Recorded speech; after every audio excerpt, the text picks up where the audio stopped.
ലോകമാതാവ് പാർവതീദേവിയുടെ ഹൃദയത്തെ തന്നെ കലക്കിവിട്ട ആ സംശയം എന്തായിരുന്നു?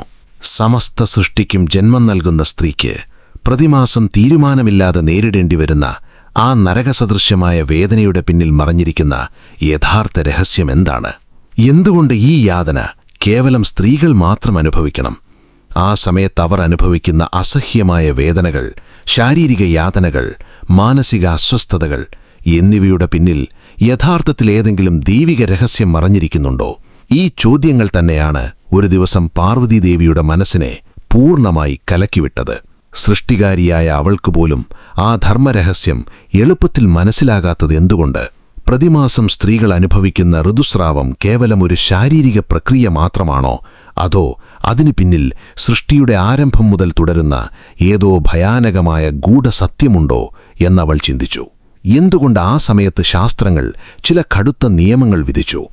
എന്തുകൊണ്ട് ആ ദിവസങ്ങളിൽ ചില പ്രവൃത്തികൾ നിഷിദ്ധമാക്കി? ഈ നിയമങ്ങൾ കേവലം ആചാരങ്ങൾ മാത്രമാണോ? അതോ അവയുടെ പിന്നിൽ ഏതെങ്കിലും മഹത്തരമായ കാരണം മറഞ്ഞിരിക്കുന്നുണ്ടോ? ഈ സംശയങ്ങളെല്ലാം പാർവതീദേവിയുടെ മനസ്സിൽ കൊടുങ്കാറ്റുപോലെ അലയടിച്ചു. സുഹൃത്തുക്കളെ, സ്ത്രീകൾ പ്രതിമാസം അനുഭവിക്കുന്ന ഋതുസ്രാവം കേവലം ഒരു സാധാരണ ശാരീരിക മാറ്റം മാത്രമല്ല. അതിനു പിന്നിൽ ഒരു പ്രാചീന ശാപം മറഞ്ഞിരിക്കുന്നുണ്ടെന്ന് പുരാണങ്ങൾ പറയുന്നു. എന്നാൽ ആ സമയത്ത് ചില പ്രവൃത്തികൾ എന്തുകൊണ്ട് നിഷേധിച്ചു? ദൈവപൂജ, വ്രതങ്ങൾ, പവിത്ര കാര്യങ്ങൾ എന്നിവയിൽ നിന്ന് എന്തുകൊണ്ട് ദൂരെ നിൽക്കണമെന്ന് പറഞ്ഞു? ഭാര്യാഭർത്താക്കന്മാർ ശാരീരിക ദൂരം പാലിക്കണമെന്ന് ശാസ്ത്രങ്ങൾ ഉറപ്പിച്ചു പറഞ്ഞതെന്തുകൊണ്ട്? ഈ നിയമങ്ങൾ ലംഘിച്ചാൽ ജീവിതത്തിൽ ഭയാനകമായ പരിണാമങ്ങളുണ്ടാകുമോ? അതോ ഇതെല്ലാം കേവലം ഭയപ്പെടുത്താൻ വേണ്ടി പറഞ്ഞ വാക്കുകൾ മാത്രമോ? ഈ ചോദ്യങ്ങൾക്കുത്തരം ലഭിച്ചപ്പോൾ പാർവതീദേവി പോലും ഒരു നിമിഷം നിശബ്ദയായി മാറിയെന്ന് പുരാണങ്ങൾ പറയുന്നു. ഒരു സന്ദർഭത്തിൽ പാർവതീദേവി ഭൂലോക സഞ്ചാരത്തിന് പോയപ്പോൾ ഒരു ദൃശ്യം അവളെ ഏറെ നടുക്കി. ഒരു വീട്ടമ്മ തിങ്കളിലെ വേദനയാൽ വിലപിച്ച് കണ്ണീരൊഴുക്കുന്നത് അമ്മയ്ക്ക് കാണാൻ കഴിഞ്ഞു. ആ സ്ത്രീ അനുഭവിക്കുന്ന ശാരീരിക യാതന കണ്ട് ജഗന്മാതാവിൻ്റെ മനസ്സ് കരഞ്ഞു. ഉടനെ കൈലാസത്തിലെത്തി ആ മുക്കണ്ണനോട് ചോദിച്ചു, സ്വാമി, സ്ത്രീക്ക് മാത്രം എന്തുകൊണ്ട് ഈ ശിക്ഷ? ആ സമയത്ത് അവളെ അസ്പൃശ്യയെപ്പോലെ എന്തുകൊണ്ട് കാണണം? അതിന് ശിവൻ മന്ദഹാസത്തോടെ ഇതിനു പിന്നിൽ യുഗങ്ങൾക്ക് മുമ്പുള്ള ഒരു ഘോര ശാപമുണ്ടെന്ന് പറഞ്ഞ് ആ രഹസ്യം അനാവരണം ചെയ്യുന്ന അത്ഭുതകരമായ കഥയാരംഭിച്ചു. ഈ കഥ സത്യയുഗത്തിൽ നടന്ന ഒരു ഭീകര യുദ്ധത്തോടെ തുടങ്ങുന്നു. കാലകേയുടൻ എന്ന രാക്ഷസൻ തന്റെ സൈന്യത്തോടൊപ്പം സ്വർഗലോകത്തിന്മേൽ ആക്രമണം നടത്തിയപ്പോൾ ദേവതകളെല്ലാം പ്രാണഭയത്തോടെ ബ്രഹ്മദേവനെ ശരണം പ്രാപിച്ചു. അപ്പോൾ ബ്രഹ്മദേവൻ ഒരു കടുത്ത മാർഗം നിർദ്ദേശിച്ചു. ദധീചി മഹാമുനിയുടെ ശരീരത്തിലെ അസ്ഥികൾ ദാനമായി വാങ്ങി അവയിൽ നിർമ്മിച്ച ആയുധങ്ങളാൽ മാത്രമേ ആ രാക്ഷസനെ വധിക്കാൻ കഴിയൂ എന്ന് പറഞ്ഞു. ലോക കല്യാണത്തിനായി ദധീചി തന്റെ പ്രാണൻ ത്യാഗം ചെയ്തു.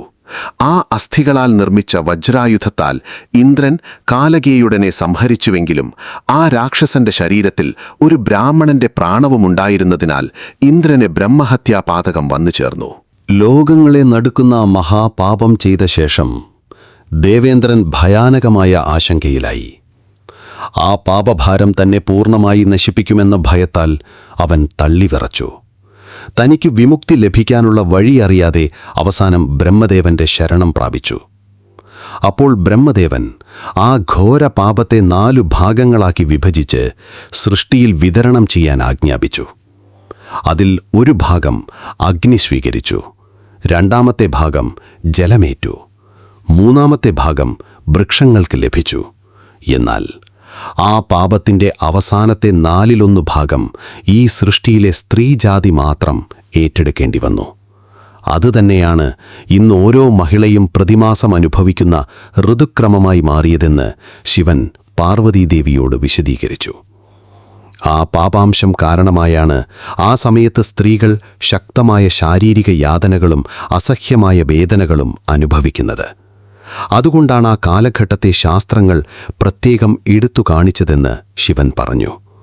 അതുമാത്രമല്ല, ആ സമയത്ത് സ്ത്രീകളെ സ്പർശിച്ചാലും അവരോട് ശാരീരിക ബന്ധം പുലർത്തിയാലും ആ പാപത്തിന്റെ പ്രഭാവം പുരുഷന്മാരിലും വീഴുമെന്ന് അദ്ദേഹം വെളിപ്പെടുത്തി. ഈ രഹസ്യം കേട്ട പാർവതീദേവി ആശ്ചര്യത്തോടെ സ്തംഭിച്ചുപോയി. സൃഷ്ടിധർമ്മത്തിൽ മറഞ്ഞിരിക്കുന്ന ആ അഗാധമായ നിയമത്തിനു പിന്നിൽ ഇത്രയും ഭയാനകമായ കാരണമുണ്ടെന്ന് അവൾക്ക് ഊഹിക്കാൻ പോലും കഴിഞ്ഞില്ല. എന്നാൽ ഈ നിയമങ്ങൾ ലംഘിച്ചാൽ എന്തൊക്കെ ഭയാനകമായ പരിണാമങ്ങളുണ്ടാകുമെന്ന് പറയാൻ ശിവൻ ഒരു ബ്രാഹ്മണന്റെ ജീവിതത്തിൽ നടന്ന സംഭവത്തെ ഉദാഹരണമായി വിവരിച്ചു. വിദ്യാനഗരത്തിലെ സുധർമ്മ എന്ന ബ്രാഹ്മണൻ വളരെ നിഷ്ഠാവാനായിരുന്നു. വേദശാസ്ത്രങ്ങളിൽ അപാര ഭക്തിയുള്ള അദ്ദേഹം എപ്പോഴും ധർമ്മമാർഗം മാത്രം പിന്തുടരുന്നവനായിരുന്നു. ഒരിക്കൽ അദ്ദേഹം വീട്ടിൽ വലിയ വൈഭവത്തോടെ സത്യനാരായണ വ്രതം നടത്തി.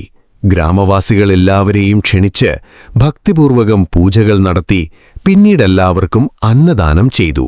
ആ ദിവസം അദ്ദേഹത്തിന്റെ വീട് മുഴുവൻ മന്ത്രോച്ചാരണങ്ങളും ഭക്തിഗാനങ്ങളും കൊണ്ട് പവിത്രമായി മാറി. പക്ഷേ വ്രതം കഴിഞ്ഞതിനു ശേഷം അദ്ദേഹത്തിന്റെ ജീവിതത്തെ ശാശ്വതമായി മാറ്റിമറിച്ച ഒരു വിചിത്ര സംഭവം നടന്നു. രാത്രിയിൽ വീടിനു പുറത്തിറങ്ങിയ സുധർമ്മ അവിടെ ഒരു നായയും ഒരു പന്നിയും മനുഷ്യരെപ്പോലെ സംസാരിക്കുന്നത് കണ്ട് ഞെട്ടിപ്പോയി. സാധാരണ ജീവികൾ മനുഷ്യഭാഷയിൽ സംസാരിക്കുന്നത് കണ്ട് അദ്ദേഹത്തിന്റെ ഹൃദയം വേഗത്തിൽ മിടിക്കാൻ തുടങ്ങി. ആസക്തിയോടെ അവരുടെ സംഭാഷണം ശ്രദ്ധിച്ചപ്പോൾ അവർ പറയുന്ന കാര്യങ്ങൾ കേട്ട് അദ്ദേഹത്തിന്റെ കാലുകൾ വിറച്ചു. കാരണം ആ നായയും പന്നിയും മറ്റാരുമല്ല, മുൻജന്മത്തിൽ മരിച്ച അദ്ദേഹത്തിന്റെ സ്വന്തം മാതാപിതാക്കളായിരുന്നു. നായയുടെ രൂപത്തിലുള്ള അദ്ദേഹത്തിന്റെ പിതാവ് പാൽ നിറച്ചതിന് മരുമകൾ തന്ന അടികളുടെ വേദന ഇപ്പോഴും ശരീരമെല്ലാം ചൂടേറിയിരിക്കുന്നു എന്ന് വേദനയോടെ വിലപിക്കുമ്പോൾ, പന്നിയുടെ രൂപത്തിലുള്ള അദ്ദേഹത്തിന്റെ മാതാവ് എന്റെ സ്വന്തം മകൻ നടത്തിയ വിരുന്നിൽ ഒരെഴുത്താണി ഇല പോലും ലഭിച്ചില്ല, പട്ടിണിയാൽ പ്രാണൻ പോകുന്നു എന്ന് കണ്ണീരൊഴുക്കി. തങ്ങളുടെ ദുരവസ്ഥ ഒരാൾക്കൊരാൾ പറഞ്ഞു കരയുന്ന ദൃശ്യം കണ്ട് സുധർമ്മന്റെ ഹൃദയം തകർന്നു. തന്റെ മാതാപിതാക്കൾ ഇങ്ങനെ പശുജന്മമെടുക്കാൻ യഥാർത്ഥ കാരണമെന്താണെന്നറിയാൻ അദ്ദേഹം തീവ്രമായ വേദനയോടെ ഗുരു വശിഷ്ഠ മഹാമുനിയുടെ അടുത്തേക്ക് ഓടി. അപ്പോൾ വശിഷ്ഠ മഹാമുനി ധ്യാനത്തിലേക്ക് പോയി. അവരുടെ മുൻജന്മ രഹസ്യം വെളിപ്പെടുത്തി. സുധർമ്മ, നിന്റെ പിതാവ് മുൻജന്മത്തിൽ ധർമ്മനിയമങ്ങൾ ലംഘിച്ചു. നിയമം ലംഘിച്ചു ഭക്ഷണം കഴിച്ചതോടൊപ്പം ഋതുശ്രാവത്തിലിരുന്ന് നിന്റെ മാതാവിനോട് ശാരീരിക ബന്ധം പുലർത്തുകയും ചെയ്തു. ആ മഹാപാപം കാരണമാണ് അദ്ദേഹം ഈ ജന്മത്തിൽ നായയായി ജനിച്ചത് എന്ന് വശിഷ്ഠർ പറഞ്ഞു. ആ വാക്കുകൾ കേട്ട സുധർമ്മന്റെ ഹൃദയം ഭയന്നു. പിന്നീട് അദ്ദേഹത്തിന്റെ മാതാവിനെക്കുറിച്ച് പറയുമ്പോൾ, നിന്റെ മാതാവും ഋതുശ്രാവ സമയത്ത് പാലിക്കേണ്ട കടുത്ത നിയമങ്ങൾ പൂർണ്ണമായി ലംഘിച്ചു. ആ അപവിത്ര അവസ്ഥയിൽ തന്നെ അടുക്കള കാര്യങ്ങൾ, ദൈവപൂജ, പവിത്രമായ തുളസിമരം തൊടൽ തുടങ്ങിയ പ്രവൃത്തികൾ ചെയ്തു. ശാസ്ത്രങ്ങൾ നിഷിദ്ധമാക്കിയ ആ കാര്യങ്ങൾ കാരണമാണ് അവൾക്ക് ഈ പന്നിജന്മം ലഭിച്ചത് എന്ന് വശിഷ്ഠ മഹാമുനി വിശദീകരിച്ചു. ഈ സത്യമറിഞ്ഞ സുധർമ്മ ഗഹനമായ വിഷാദത്തിൽ മുങ്ങിപ്പോയി. അപ്പോഴാണ് ഋതുശ്രാവ സമയത്ത് സ്ത്രീകൾ പാലിക്കേണ്ട നിയമങ്ങൾ വിശദമായി പറഞ്ഞത്. ആ 3 മുതൽ 5 ദിവസം വരെ സ്ത്രീകൾ ആധ്യാത്മിക കാര്യങ്ങൾക്ക് ദൂരെ നിൽക്കണം. ദൈവപൂജ, വ്രതങ്ങൾ, പവിത്രകൃത്യങ്ങൾ ചെയ്യരുത്. ആ സമയത്ത് തലസ്നാനം ചെയ്യരുത്. ശാസ്ത്രപ്രകാരം അങ്ങനെ ചെയ്താൽ ഭർത്താവിന്റെ ആയുസ്സിന് പ്രതികൂലമായ പ്രഭാവമുണ്ടാകുമെന്ന് പറയപ്പെട്ടിരിക്കുന്നു. പ്രത്യേകിച്ച് ഭാര്യാഭർത്താക്കന്മാർ ആ സമയത്ത് ശാരീരിക ദൂരം തീരുമാനമായും പാലിക്കണം. 5-ാം ദിവസം പവിത്ര സ്നാനം ചെയ്ത ശേഷം മാത്രമേ അവൾ ശുദ്ധയാവൂ.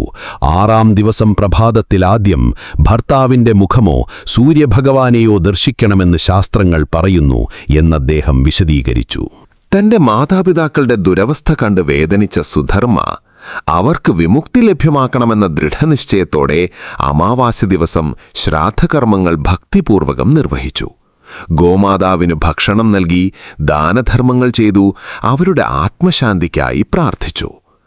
അദ്ദേഹത്തിന്റെ ആത്മാർത്ഥമായ ഭക്തിയും പുത്രധർമ്മവും കാരണം അവസാനം അദ്ദേഹത്തിന്റെ മാതാപിതാക്കൾ ആ പശുജന്മങ്ങളിൽ നിന്ന് വിമുക്തി നേടി. ആ ഘോര ശാപത്തിൽ നിന്ന് മോചനം ലഭിച്ച് അവർ മോക്ഷം പ്രാപിച്ചു. ഈ രഹസ്യമറിഞ്ഞ പാർവതീദേവിക്ക് ഓരോ ആചാരത്തിനു പിന്നിലും ഒരു ഗാഢമായ പുരാണാർത്ഥം മറഞ്ഞിരിക്കുന്നുണ്ടെന്ന് മനസ്സിലായി. സുഹൃത്തുക്കളെ, നമ്മുടെ സമ്പ്രദായങ്ങളിൽ പറയപ്പെടുന്ന ഓരോ നിയമത്തിനു പിന്നിലും ഒരു ആധ്യാത്മിക രഹസ്യമുണ്ട്. ഈ വിവരം ഇഷ്ടപ്പെട്ടെങ്കിൽ വീഡിയോയ്ക്ക് ലൈക്ക് ചെയ്യുക. ഇത്തരം കൂടുതൽ പുരാണ രഹസ്യങ്ങൾക്കായി ചാനൽ സബ്സ്ക്രൈബ് ചെയ്യുക.